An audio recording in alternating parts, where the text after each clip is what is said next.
झांसी में एक टीटी द्वारा महिला यात्री से गंदी हरकत की घटना आई सामने, जहां बांदा से एक लड़की झांसी आने के लिए बुंदेलखंड एक्सप्रेस में हुई सवार और थर्ड एसी में कर रही थी यात्रा। इसी दौरान टिकट चेकिंग के लिए वहां पहुंचे टीटी रामलखन मीना और टिकट चेक करने के बाद चले गए। बाद में कई बार आकर लड़की को किए गंदे इशारे। तभी जब मऊरानीपुर के पास पहुंची ट्रेन, तब टीटी ने रिजर्वेशन चार्ट से पहले लड़की का निकाला मोबाइल नंबर, फिर उसके व्हाट्सएप पर किए अश्लील मैसेज। झांसी आने तक लगातार करता रहा मैसेज। बाद में उसने उन मैसेज को कर दिया डिलीट। टीटी पर लगे आरोप, अब की जा रही है विभागीय कार्यवाही। दोष सिद्ध होने पर जा सकती है टीटी की नौकरी। धार्मिक नगरी ओरछा के रामराजा मंदिर में चैत्र तीज के अवसर पर भव्य होली का किया गया आयोजन, जिसमें रामराजा सरकार ने चांदी की पिचकारी से भक्तों के साथ खेली होली। इस दौरान 11 क्विंटल गुलाल और 1 क्विंटल अबीर का किया गया प्रयोग। मंदिर के पुजारी ने बताया कि सर्वप्रथम रामराजा सरकार के चरणों में चढ़ाया रंग और अबीर गुलाल। इसके बाद जिला कलेक्टर लोकेश कुमार जांगेड़ समेत अन्य भक्तों पर पिचकारी, अबीर गुलाल और फूलों की गई वर्षा। एसपी राय सिंह नरवरिया सहित कई प्रशासनिक और पुलिस अधिकारी भी कार्यक्रम में हुए शामिल। महोबा में एक पिता की देखने को मिली क्रूरता, जहां नरसिंह कुटी क्षेत्र के श्याम किशोर कुशवाहा ने शराब के लिए पैसे न मिलने पर अपनी पत्नी मानकुंवर, पुत्री प्रियंका व पुत्र अमित पर हंसिये से कर दिया हमला, जिसमें तीनों हो गए घायल, जिन्हें जिला अस्पताल में कराया गया भर्ती। आरोपी पिता वहां भी पहुंच गया और घायलों के जख्मों पर लाल मिर्च डालने का किया प्रयास। मेडिकल स्टाफ और मौजूद लोगों ने किसी तरह उसे रोका। पुलिस ने आरोपी पिता को हिरासत में लेकर मामले की जांच की शुरू।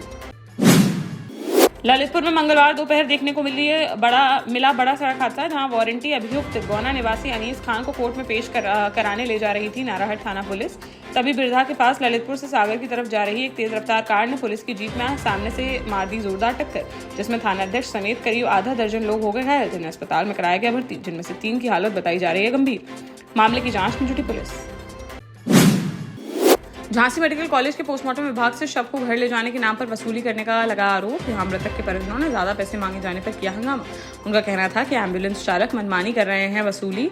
बताया कि शव को 10 किलोमीटर तक ले जाने के मांगे जा रहे हैं 4000 रुपए। किसी तरह चालक 3500 रुपए में हुआ राजी, तब शव लेकर घर पहुंच सके परिजन। इसके बाद मोहल्ले में चंदा करके उन्होंने चालक को दिए पैसे।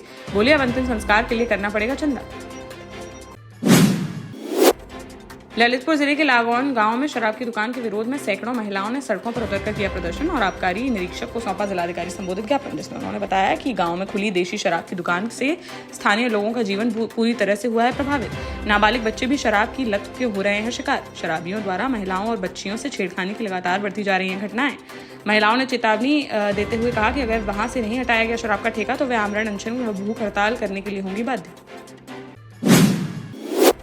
ओबीसी महासभा ने मंगलवार को छतरपुर में अपनी मांगों को लेकर सरकार के खिलाफ किया जोरदार प्रदर्शन, जहां संगठन के सैकड़ों सदस्यों ने शहर के मेला ग्राउंड से कलेक्ट्रेट तक निकाला पैदल मार्च और सरकार के खिलाफ जमकर की नारेबाजी। महासभा के पदाधिकारियों ने कलेक्ट्रेट पहुंचकर जिलाधिकारी को सौंपा ज्ञापन, जिसमें उन्होंने 27% आरक्षण को तत्काल लागू करने व लंबित 13% आरक्षण पर लगी रोक को हटवाए जाने की उठाई मांग। बोले उनकी मांगों पर नहीं दिया गया ध्यान तो आंदोलन को किया जाएगा और तेज। दमोह जिले के रनिया थाना क्षेत्र अंतर्गत बिला गांव में जमीनी विवाद के चलते 7 लोगों ने एक युवक पर कर दिया हमला, जिसमें गोली लगने से दीनदयाल हो गया घायल, जिसे जिला अस्पताल में कराया गया भर्ती। पुलिस ने बताया कि दोनों पक्षों के बीच पहले भी हो चुका है विवाद, जिसका मामला न्यायालय में है विचाराधीन। वहीं अब इस मामले की पुलिस कर रही है जांच, जिसके बाद आरोपियों पर की जाएगी कार्रवाई। झांसी में पुलिसकर्मी पर बोला गया हमला, जहां डायल 112 में तैनात सिपाही अंकित साहू 3 दिन के अवकाश पर रहा था अपने घर। बीती शाम रेलवे स्टेशन के पास उसने एक भोजनालय पर किया भोजन। यहां किसी बात को लेकर होटल संचालक स्टाफ ने उसके साथ गाली गलौज करते हुए शुरू कर दी मारपीट। पीड़ित सिपाही की तहरीर पर नावाबाद थाने में 11 नामजद व कुछ अज्ञात लोगों के खिलाफ मुकदमा दर्ज करते हुए 3 आरोपियों को कर लिया गया गिरफ्तार। बाकी अन्य आरोपियों की तलाश जारी। शिवपुरी जिले के सतनवाड़ा थाना क्षेत्र में अवैध कच्ची शराब को लेकर हुए विवाद में हिंसक रूप कर लिया धारण, जहां भीलपुरा गांव के कुछ लोगों ने शहरों से आकर सतनवाड़ा कला गांव में कर दिया हमला। इस हमले में 6 आदिवासी हो गए घायल, जिनमें से एक की हालत बताई जा रही है गंभीर। ग्रामीणों ने हमलावरों को जल्द से जल्द गिरफ्तार कर कार्रवाई किए जाने की उठाई मांग। जालौन के 8 कोतवाली क्षेत्र से बड़ा कांड आया सामने, जहां हरदोई गुजर गांव में रहने वाली 65 वर्षीय विधवा महिला मुनिया की उनके घर में घुसकर कर दी गई थी हत्या। मंगलवार दोपहर को खून से लथपथ पड़ा मिला उनका शव। अपने घर में अकेली रहती थी बुजुर्ग महिला, जिनके बड़े बेटे नेता कुशवाहा की 7 महीने पहले हो चुकी है मौत, और छोटा बेटा सरजू आंध्र प्रदेश में पानीपुरी का करता है व्यवसाय। मौके पर पहुंची पुलिस ने फॉरेंसिक टीम के साथ घटनास्थल का बारीकी से किया निरीक्षण और शव को पोस्टमार्टम के लिए भेजकर हत्यारोपियों की तलाश की शुरू। ललितपुर में पुलिसकर्मियों द्वारा 2 अधिवक्ताओं के साथ की गई मारपीट के विरोध में मंगलवार को वकीलों ने किया प्रदर्शन, जहां वकीलों ने जिलाधिकारी को ज्ञापन सौंपकर दोषी पुलिसकर्मियों पर कार्रवाई की उठाई मांग। आरोप है कि पुलिसकर्मियों ने थाने में अधिवक्ता जितेंद्र सिंह व राहुल गौतम के साथ लात घूसों व लाठी डंडों से की मारपीट और उनकी जेब से निकाल लिए पैसे। आरोपी पुलिसकर्मियों पर FIR दर्ज करने की है मांग। झांसी में बीती रात फिर देखने को मिला तेज रफ्तार का कहर, जहां गुरसराय थाना क्षेत्र के गुरसराय एरज मार्ग स्थित मडपुरा गांव के पास अचानक से अनियंत्रित होकर पलट गई ट्रैक्टर ट्रॉली, जिसकी चपेट में आने से ट्रैक्टर सवार 2 लोग हो गए घायल, जिन्हें तुरंत इलाज के लिए अस्पताल में कराया गया भर्ती। यहां हालत नाजुक होने पर दोनों को प्राथमिक उपचार के बाद झांसी मेडिकल कॉलेज के लिए कर दिया गया रेफर। मामले की जांच में जुटी पुलिस। टीकमगढ़ में OBC महासभा ने जिले की कई समस्याओं को लेकर किया प्रदर्शन, जहां महासभा ने किसानों, मजदूरों, छात्रों और आम जनता की समस्याओं को लेकर कलेक्टर को सौंपा ज्ञापन, जिसमें टीकमगढ़ में बड़े औद्योगिक क्षेत्र की स्थापना और मेडिकल कॉलेज की प्रमुख मांग है शामिल। साथ ही जिले के सभी अस्पतालों में दवाइयों और डॉक्टरों की उचित व्यवस्था की गई है मांग। वहीं खरगापुर में चल रही अवैध शराब की दुकानों को बंद करने की भी उठाई गई मांग। बोले, अगर इन पर नहीं हुई कोई कार्यवाही तो वे अनिश्चितकालीन धरना प्रदर्शन करने के लिए होंगे बाध्य। झांसी के सीपरी बाजार स्थित नानकगंज में रहने वाले अर्शप्रीत कला के क्षेत्र में देश विदेश तक जिले का नाम कर रहे हैं रोशन। हाल ही में उन्हें लखनऊ विधानसभा में मुख्यमंत्री योगी आदित्यनाथ द्वारा विवेकानंद यूथ अवार्ड से किया गया सम्मानित।